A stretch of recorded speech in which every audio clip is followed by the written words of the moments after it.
최근 부동산 산업에 다양한 혁신 기술들이 접목되어 새로운 가치를 창출하고 있는데요. 바로 기술 혁신으로 새로운 미래를 보여주는 부동산 산업, 프롭테크의 이야기입니다.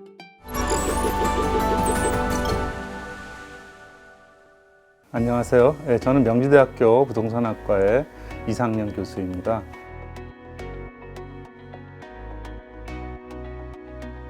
안녕하세요, 교수님. 프롭테크라는 단어가 생소한데요. 프롭테크를 한마디로 정의해 주실 수 있을까요? 프롭텍이라는 단어 자체가 영어에서 부동산을 의미하는 프로퍼티라는 단어하고 신기술을 의미하는 테크놀로지의 그 앞자를 따서 약어로 만들게 된 것이고요.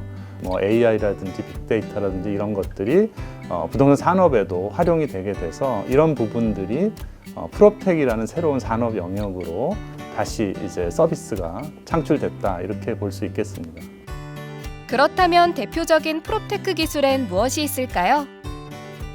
전자등기나 전자계약 같은 것들이 있어요. 이런 전자계약 같은 경우에 이제 가장 중요한 게 보안의 문제이고, 그래서 이제 최근에는 블록체인이 우리가 이제 코인이라는 걸 발행하기 위해서 이 블록체인 기술을 쓴다고 생각하시기 쉬운데, 이게 프롭텍에서는 보안성을 강화하기 위해서 이 블록체인을 써서 사실은 이제 그런 기술적으로 보면 안정성을 높여주는 이런 의미에서의 블록체인 기술을 활용해서 특히 이제 전자계약이나 등기 이런 부분에 가게 되면 블록체인 기술이 굉장히 중요한 이제 그런 기술적인 영역이 됩니다.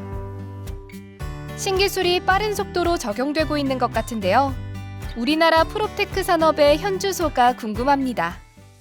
사실은 이제 우리나라 부동산 산업 자체가 좀 불균형한 부분이 있습니다. 예를 들어서 개발, 공급 이런 쪽은 상당히 규모도 크고 우리나라 분양 사업이라든지 이런 것들이 대기업화돼 있고, 그런데 이제 중개라든지 관리라든지 이런 그 관련 서비스 분야로 오게 되면 이게 굉장히 자격증에 의한 이제 자영업 형태로 하는 경우도 많고, 또 저임금의 이런 이제 그런 형태의 부가가치가 낮은 이런 업종들도 많이 있습니다. 그렇다면 서비스 산업의 발전을 위해선 어떤 것이 필요할까요?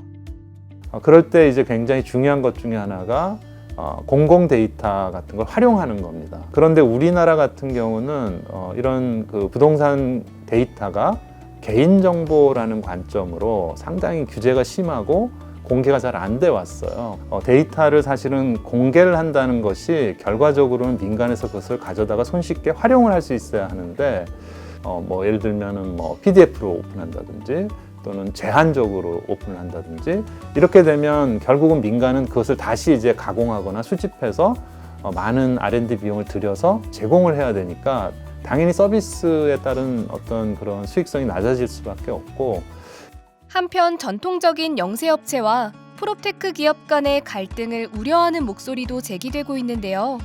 교수님께서는 어떻게 보시나요? 어떻게 하면 새로운 산업으로 발돋움할 수 있을까라고 생각해 봤을 때 프롭텍이 사실은 그런 기회를 제공을 하는 것이고, 다만 그것이 지금 초기 단계다 보니까 기존 업계가 그런 부분을 협조하고 협력하는 부분에서 양자 간에 약간의 갈등은 존재한다. 그런데 이것은 저는 크게 앞으로는 이슈화되기보다는 오히려 협력을 통해서 극복할 수 있다고 보고, 그런 부분에서의 어떤 참여도 더 좀 많아졌으면 좋겠다. 마지막으로 하고 싶은 말씀이 있을까요? 정부에서 이제 그런 육성 정책이나 이런 것도 내놓고 있지만 조금 더 적극적으로 정부가 보유한 데이터도 내놓고 그런 범정부적인 기구를 통해서 이 산업계가 협력할 수 있는 어떤 방식을 좀 제안해주고 그렇게 될 필요가 있다고 봅니다.